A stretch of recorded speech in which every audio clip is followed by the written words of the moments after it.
Hello everyone. In this video, today we are going to discuss about stress. देखिए, as a teacher या as a sister आप मुझे मान सकते हैं कि हम सभी जानते हैं कि हम सब स्टूडेंट हैं और हमारी लाइफ में कुछ ना कुछ स्ट्रेस, चाहे वो पढ़ाई को लेकर या चाहे जिस चीज़ों को लेकर आता ही है। और उसकी वजह से आज आप सोच नहीं सकते कि कितनी प्रॉब्लम हमें फेस करनी पड़ती है, कितनी वो छोटी छोटी चीज़ें जो आपको लगता है कि अरे ये तो पैनिक अटैक है, एंजाइटी अटैक है, ठीक है, लेकिन उसकी वजह से लॉन्ग टर्म में जो आपके हेल्थ को प्रॉब्लम्स होती हैं उसके बारे में आप सोच भी नहीं सकते।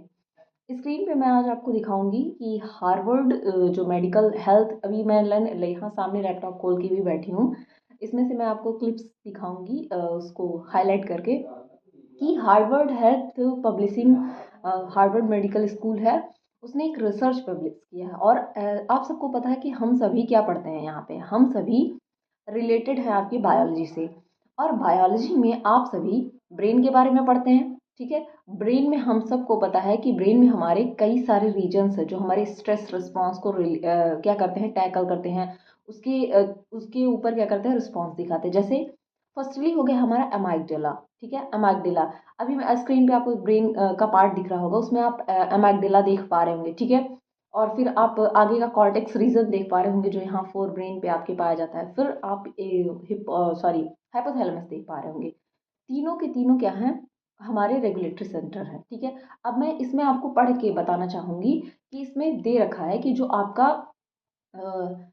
दिया है कि अगर कोई क्या करता है स्ट्रेसफुल इवेंट में, इस चीज़ को मैं आपको दिखाऊंगी इस स्क्रीन पे, कि अगर आपके स्ट्रेसफुल इवेंट हो रहा है, मतलब आपको बहुत ज़्यादा एंजाइटी हो रही है किसी एग्जाम को लेकर या किसी भी बात को लेकर, तो आपको जो अमेगडाला रीजन है वो क्या करता है, वो आपका ब्रेन को क्या करता है, रिस्पॉन्स भेजता है। और वो रिस्पॉन्स फिर उसको डिस स्ट्रेस करने के लिए सिग्नल जाता है हाइपोथैलेमस के पास, ठीक।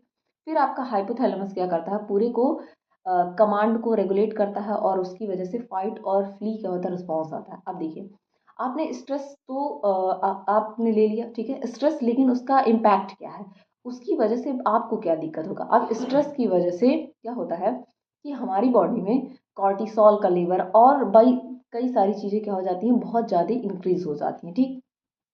बहुत सारी चीज़ें क्या हो जाती हैं, इंक्रीज हो जाती है। अब ब्लड में क्या होगा कि कॉर्टिसोल जब बढ़ेगा तो हमारा ब्लड ग्लूकोज लेवल बढ़ जाता है। अब ब्लड ग्लूकोज लेवल बढ़ेगा, फैट्स बढ़ेंगे, वो तो देखिए हमारे अंदर स्टोरेज सेंटर होता है, वो कहीं ना कहीं जाके स्टोर होगा। अब बार बार आपकी बॉडी को अगर ये इनपुट मिलता रहा, ठीक है, स्ट्रेस का इनपुट मिलता रहा, उसकी वजह से क्या होता है, बहुत ज़्यादा दिक्कत हो जाती है।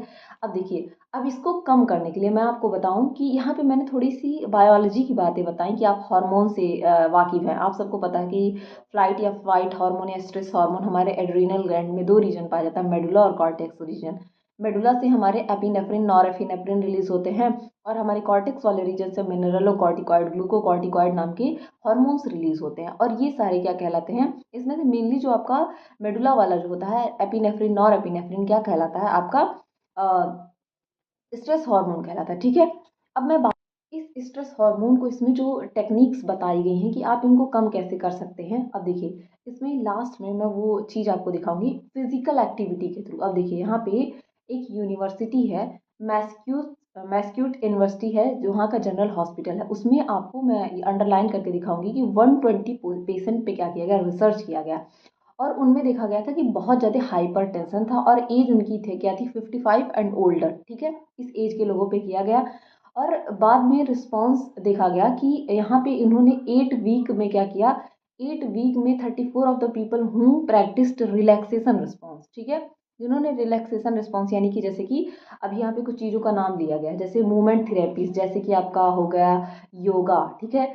योगा, आप सभी योगा, रामदेव बाबा को तो आप सभी जानते होंगे। अभी तो प्रेजेंट टाइम में आप क्या कहते हैं, श्री श्री रविशंकर जी का आर्ट ऑफ लिविंग का देखते हैं, मैं खुद भी उनको फॉलो करती हूँ। मैं ये चीज़ें देखिए, इसमें आपको योगा दिख जाएगा, टाई चाई दिख जाएगा, जो कि आपका एक चाइनीज कल्चरल क्या है, योगा प्रैक्टिस है। फिर कोई की कॉन्ग दिख जाएगा, ये भी एक क्या है, body fluid, combined fluid movement है बॉडी के लिए, ये भी एक चाइनीज प्रैक्टिस है। और आप सभी अब योगा के बारे में तो आप सभी जानते हैं, योगा हमारे यहाँ का सबसे नॉर्मल प्रैक्टिस है।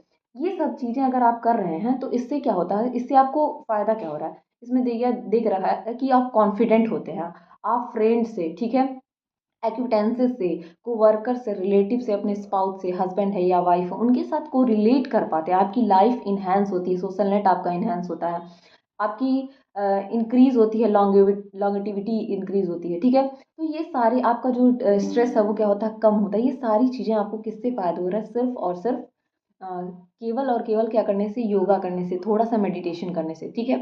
तो मैं आपको एज अ टीचर या एज अ गाइड कह सकते हैं, या एज अ सिस्टर आप कह सकते हैं कि मैं खुद भी देखिए, मैं भी एक स्टूडेंट अभी भी हूँ, और आपको जब से पढ़ा रही हूँ तब से भी मैं स्टूडेंट हूँ। तो मैंने भी अपनी लाइफ में बहुत ज़्यादा पढ़ाई से रिलेटेड स्ट्रेस, पैनिक लेना छोटी छोटी चीज़ों पे, लेकिन पिछले 1 सालों से या 1 डेढ़ साल से आप कह सकते हैं, जब से मैंने योगा प्रैक्टिस करना शुरू किया है, और जब से मैंने मेडिटेशन पिछले 2-3 महीने से मैंने कुछ सेशंस भी लिए हैं 6-7 दिन के, मैं आपको बता नहीं सकती मेरे बॉडी के अंदर या मेरे अंदर इतने ट्रेमेंडस चेंजेस आए हैं, मतलब इतने बिग चेंजेस आए हैं। जैसे आप सभी को पता है कि हम सभी स्टूडेंट्स हैं, तो हमारी बॉडी में क्या होता है, पेन होना, और फिर सुबह उठते वक्त उठने का मन ना करना। अब देखिए, आप सबको बहुत सारे लोग करेंगे, जैसे मैं भी काफ़ी, मेरी वेट जो है मेरा 45-46 है, ठीक है, और मैं दुबली दिखती हूँ। तो पीपल लोग कहेंगे अरे तुम्हें योगा की क्या ज़रूरत, नहीं आपको ज़रूरत है योगा की। मैं अपने चेंजेस के बारे में आपको खुद बता रही हूँ कि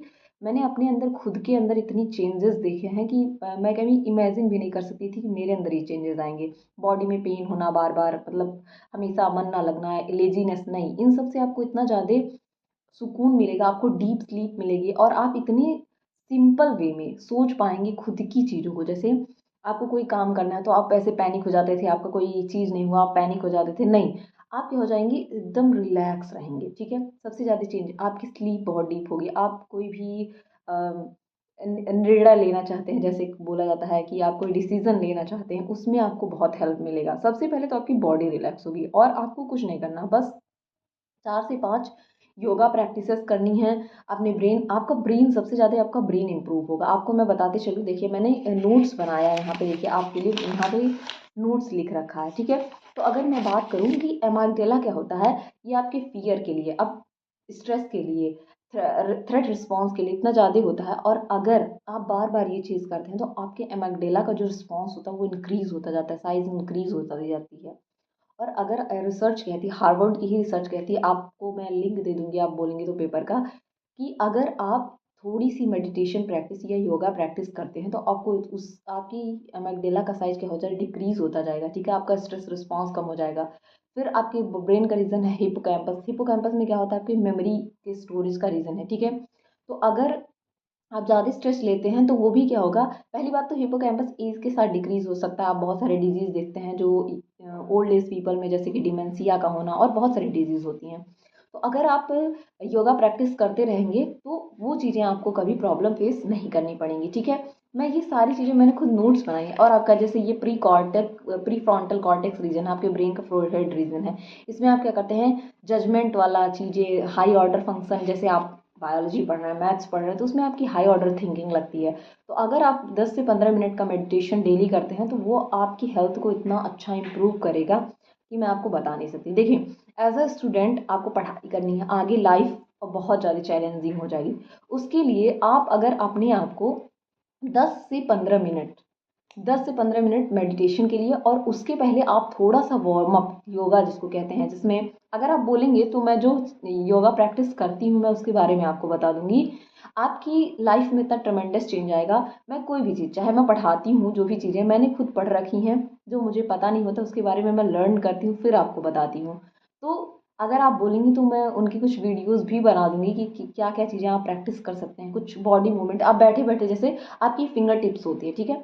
यहाँ पे आप देखेंगे कि सबसे ज़्यादा अगर आप किसी गर्म चीज़ को ऐसे टच करते हैं तो पीछे हो जाते हैं, क्यों, क्योंकि यहाँ से क्या होगा, नर्व रिस्पॉन्स, तो आपकी यहाँ की नर्व सबसे ज़्यादा एक्टिव होती हैं, ठीक है। तो अगर आप इनको जस्ट टच करते रहेंगे दिन में 1 से 2 बार, तो आपकी बॉडी बहुत एक्टिवेट रहती है, आपके ब्रेन बहुत एक्टिवेट रहता है।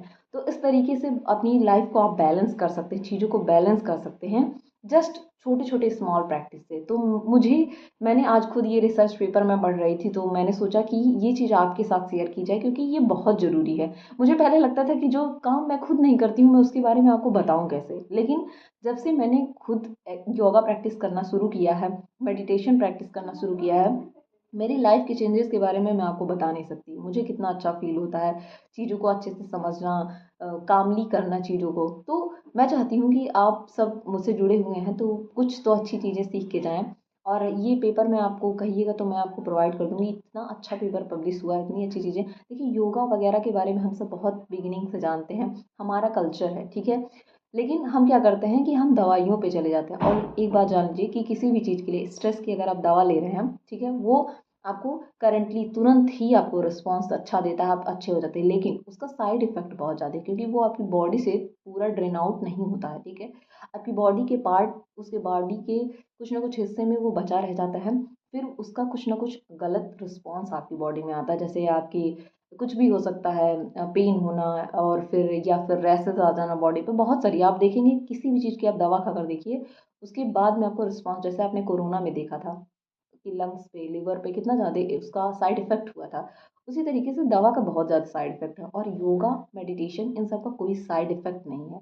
होपफुली ये बातें मेरी आपको अच्छी लगी होंगी और आप इसको प्रैक्टिस जरूर करेंगे। आप बोलेंगे तो मैं आपको चीज़ें बता दूंगी कि कैसे छोटे छोटे प्रैक्टिसेस से आप कर सकते हैं, छोटे छोटे योगा ब्रीदिंग से आप चीज़ों को अपने बेहतर कर सकते हैं। तो चलिए इसी तरह सीखते रहते हैं, बढ़ते रहते हैं। Thank you everyone.